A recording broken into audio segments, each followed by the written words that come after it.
Alhamdulillahirrahmanirrahim, untuk jamaah di rumah hari ini kita sedang membahas tema yang sangat bagus sekali, yaitu Maut Tak Kenal Usia dengan bintang tamu Dinda Mahira. Alhamdulillah. Ya, tadi segmen sebelumnya kita jelaskan kembali ya Bu ya, yang udah dijelasin sama guru-guru kita tadi ada hakikat kematian, kenapa masih banyak orang yang tidak mengingat kematian, dan apa sih faedah mengingat kematian. Nah, mereka kembali nih, bagi jamaah yang mau curhat langsung saja mengirimkan curhatannya ke islamituindah@transtv.co.id dan jangan lupa untuk mencantumkan nomor teleponnya karena nanti akan segera kita hubungi di segmen 3. Ya, langsung aja deh Ustadz Maulana. Iya, siap. Ustadz. Ya, Jadi kan kalau tadi udah jelasin nih mengenai faedah mengingat kematian. Betul. Nah, tapi kita pengen tahu nih, nah janjinya Ustadz Maulana nih tadi, gimana sih caranya mempersiapkan diri menghadapi kematian? Ya. Silakan Ustadz. Bismillahirrahmanirrahim. Assalamualaikum warahmatullahi wabarakatuh.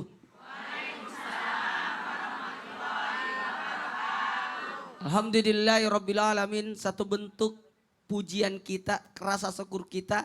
Karena setiap kita nonton Islam itu Indah, kita dapat salam. Betul tidak?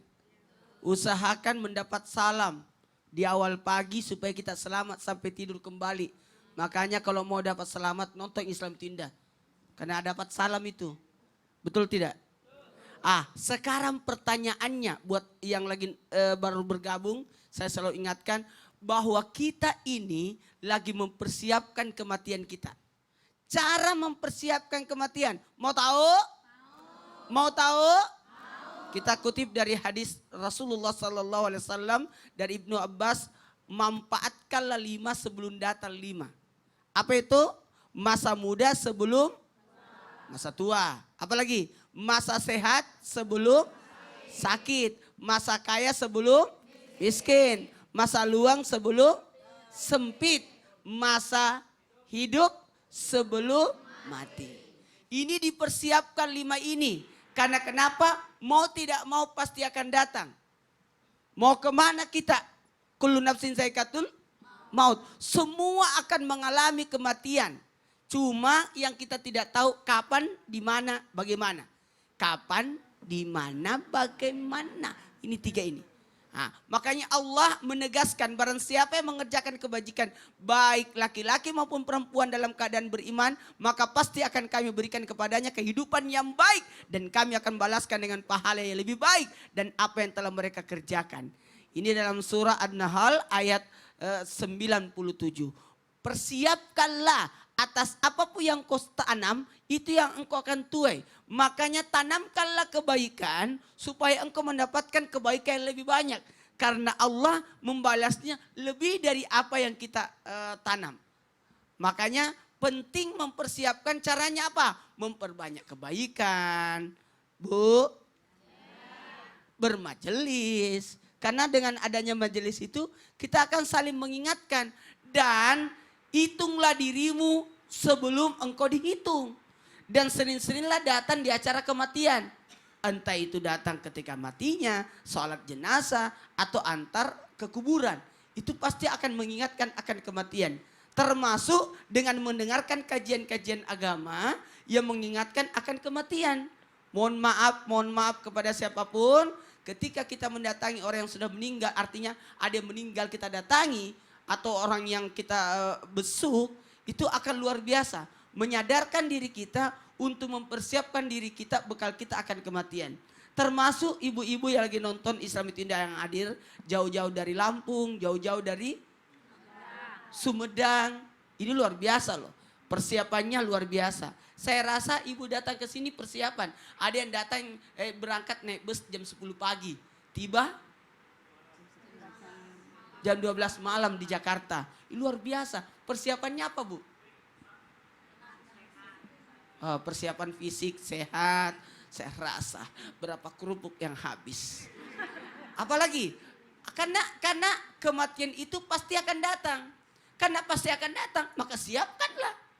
Dan kematian itu merupakan perjalanan yang panjang. Makanya persiapkan bekal-bekal yang banyak. Makanya persiapan yang harus disiapkan adalah amal soleh. Didasari dengan keimanan. Amal baik tanpa keimanan tidak akan kekal. Cuma dapatnya di dunia. Orang beramal baik tanpa adanya keimanan, dia cuma dapat di dunia saja.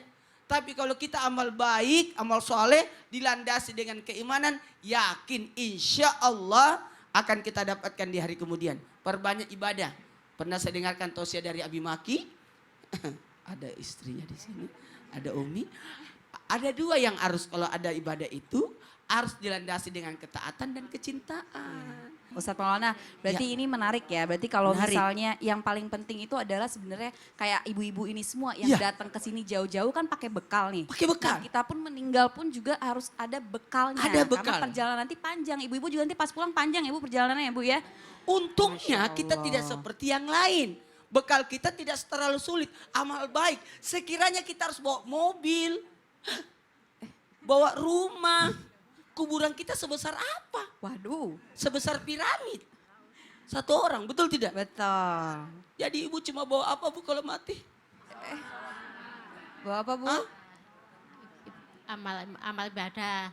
Dari tadi ibu berenung terus.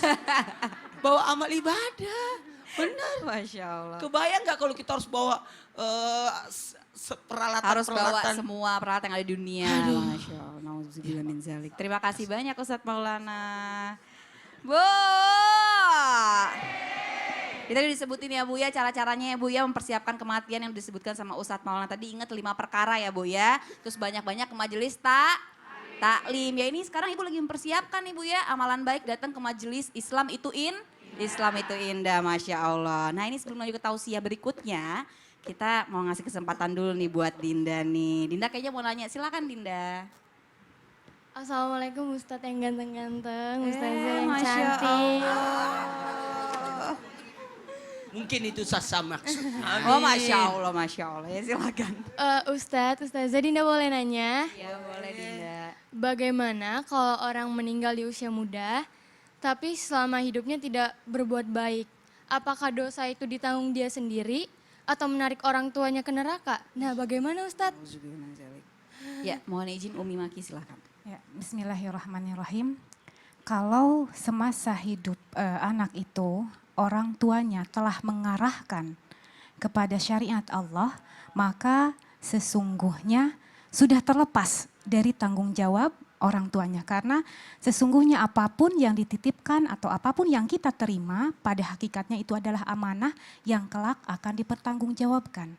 Tapi sebaliknya ketika ada orang tua mempunyai anak, lalu orang tua itu tidak pernah mengarahkan sesuatu kepada syariat Islam dan anak itu tidak berbuat baik bahkan banyak maksiat, maka orang tuanya pun akan tergusur ke dalam api neraka. Na'udzubillah. Maka kelak, wallahu alam, kelak akan ada, tidak menutup kemungkinan jika ada seorang anak dimasukkan ke dalam neraka, tidak menutup kemungkinan anak itu akan protes kepada Allah. Ya Allah, masuknya saya dalam neraka ini akibat orang tua saya tidak pernah memberikan pendidikan tentang syariat Islam. Wallahu alam. Tapi kalau misalnya emang orang tuanya udah Iya, ngasih sudah. Jadi arahan, sudah, berarti betul. itu tanggung jawab anaknya ya Umi Betul, ya. sudah terlepas tanggung jawab Ya, dari orang terima tua. kasih banyak Umi. Sama-sama, Ca. Ya mohon izin Ustadz Abu Fida silakan. Ya, bismillahirrahmanirrahim. Sudah komprehensif sekali tadi penjelasan dari Umi Maki bahwa memang pada saat orang tua tidak mengarahkan anaknya, nanti anak akan menuntut kepada Allah. Ya Rob, bukankah hamba ini amanah tertinggi dari orang tua hamba?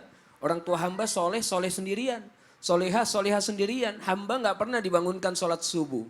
Nggak pernah diajak ke pengajian. Nggak pernah didatangkan guru ngaji, maka hamba tidak ridha ya Allah. Hamba ingin kedua orang tua hamba menemani hamba di dalam neraka. Maka Allah akan kabulkan nanti. Jadi Masya Allah ayahanda bunda, betul-betul yang namanya kita diberikan tanggung jawab kepada Allah berupa anak ini harus kita jaga baik-baik sekali akidahnya dan keimanannya kepada Allah Subhanahu wa taala. Iya, jadi Masya Wallahu Allah a'lam banget ya bishawab. Ustadz Abu Fida ya. Jadi anak ini bukan hanya sekedar titipan aja tapi tanggung Betul. jawabnya besar banget buat kita ya Betul, Ustadz. Ca, betul. Masya Allah, terima kasih banyak Ustadz Abu Jazakallah Fida. khair. Ya langsung saja ini dia kisah inspiratif dari Ustadz Syam. Silakan Ustadz. عن أنس بن مالك رضي الله عنه قال سمعت رسول الله صلى الله عليه وسلم يقول من أحب أن يبسط له في رزقه أو ينسأ له في أجله فليتق الله وليصل رحمه رواه بخاري أو كما قال رسول الله صلى الله عليه wasallam. Konon di zaman nabi terdahulu, ada seorang hamba Allah Subhanahu wa taala yang diberikan keistimewaan. Nabinya diberikan wahyu oleh Allah. Wahai Nabi, beritahukan kepada salah seorang hambaku itu bahwasanya usianya sisa usianya setengahnya akan menjadi orang kaya dan setengahnya lagi dia akan menjadi orang miskin. Jadi kalau sisa usianya 10 tahun, maka 5 tahun dia akan menjadi seorang yang sangat kaya raya. Akan tetapi 5 tahunnya lagi dia akan menjadi seorang atau keluarga yang sangat miskin. Akan tetapi kuberikan keistimewaan kepadanya, silahkan memilih. Dia mau kaya dulu atau mau miskin dulu. Beritahukan kepadanya, suruh pilih mau kaya dulu atau miskin dulu. Yang jelas setengah daripada sisa usianya akan menjadi orang kaya dan setengahnya lagi dia akan menjadi seorang yang sangat miskin. Maka dari itu diberitahukan oleh nabinya, wahai fulan, engkau dan istrimu akan menjadi orang kaya di setengah sisa umurmu. Dan engkau dan istrimu akan menjadi orang miskin di setengahnya lagi. Yang mana kau pilih? Mau jadi orang kaya dulu atau mau jadi orang miskin dulu? Apa kata sang suami? Kalau begitu saya beritahukan dulu kepada istriku. Pulanglah dia ke rumahnya, wahai istriku ada begini. Apa jawaban daripada istrinya? Wahai suamiku, kalau begitu ayo kita pilih, kita menjadi orang kaya dulu. Kita menjadi orang kaya dulu baru kita menjadi orang miskin. Kembalilah sang suami lelaki ini kepada nabinya. Wahai Nabi, kalau begitu saya memilih untuk menjadi keluarga yang kaya dulu. Nanti sisanya baru saya menjadi orang miskin. Dijalani kehidupan berhari-hari, bertahun-tahun menjadi seorang yang sangat kaya raya. Seorang yang sangat dikenal kekayaannya pada masa tersebut. Dikenal sebagai orang yang luar biasa juga dermawannya. Akhirnya puluhan tahun dilewatinya, datanglah pria ini kembali kepada nabinya. Wahai Nabi, saya ini sudah lama menjadi orang kaya. Kapan tiba saatnya saya menjadi orang miskin? Dan kapan tiba saatnya ajal saya tiba? Wahai Nabi, kalau mendadak jadi orang kaya itu biasa. Tapi kalau mendadak jadi orang miskin ini susah. Maka dari itu beritahukan kepada aku agar aku siap untuk menjadi orang miskin. Kapan tepatnya Allah akan cabut kekayaan ini dan kapan tepatnya aku akan menjadi orang miskin. Sang Nabi pun bertanya kepada Allah Subhanahu wa taala, wahai Tuhanku, pria itu datang bertanya, kapan dia akan menjadi miskin? Wahai hambaku, kata Allah, wahai Nabiullah, kata Allah Subhanahu wa taala, dikisahkan di dalam kisahnya, bagaimana mungkin aku bisa membuatnya menjadi orang miskin? Setiap dia membeli satu makanan, maka dia membeli satu makanan untuk orang lain. Bagaimana mungkin aku menjadikannya orang miskin? Setiap dia membeli 10 pakaian, maka 10 pakaian dia sumbangkan. Bagaimana aku akan menjadikannya orang miskin? Setiap dia beli sayuran 10, maka 10 juga yang akan dia sumbangkan. Lihat bagaimana Allah Subhanahu wa taala membuktikan hadis Rasulullah sallallahu alaihi wasallam. Mau dipanjangkan umurnya? Mau diluaskan rezekinya? Falyasil rahimah, perbaiki silaturrahim. Perbaiki bagi-bagi kita kepada tetangga. Perbaiki perbuatan baik kita terhadap tetangga kita. Terhadap orang lain. Wa atidal kurba. Dan orang-orang terdekat kita. Maka Allah panjangkan umur kita. Mungkin saja ajal kita tiba. Tapi umur kita masih berlanjut. Kebaikan kita masih berlanjut. Ada yang namanya amal jariah. Jangan khawatir, dalam kuburan kita sudah punya investasi di dunia berupa anak soleh yang selalu mendoakan kita. Kita punya investasi dunia berupa tanah yang kita wakafkan untuk masjid, berupa tanah yang kita wakafkan untuk pondok-pondok tahfidz, berupa tanah yang kita wakafkan untuk sekolah-sekolah. Itu adalah investasi kita. Memang ajal tiba, memang usia tidak ajal tidak melihat umur kita, tapi ketika kita meninggal dunia masih berjalan terus umur kita. Kenapa? Karena kebaikan kita masih ada yang kita tinggalkan di dunia. Faman ya'mal mithqala dzarratin khairan yarah wa man ya'mal mithqala dzarratin syarran yarah. Sekecil apapun kebaikan itu, kita akan menuai hasilnya. Amin ya rabbal alamin. Amin amin ya rabbal alamin. Terima kasih Ustaz. Sama-sama aja. Ya, jamaah yang dirahmati Allah, Dari kisah inspiratif tadi kita belajar bahwa apapun kebaikan yang kita lakukan maka Allah akan memberikan janjinya, memberikan kebaikan yang lebih kepada kita. Jamaah yang dirahmati Allah, tetap di Islam itu indah. Jamaah oh jamaah, alhamdulillah.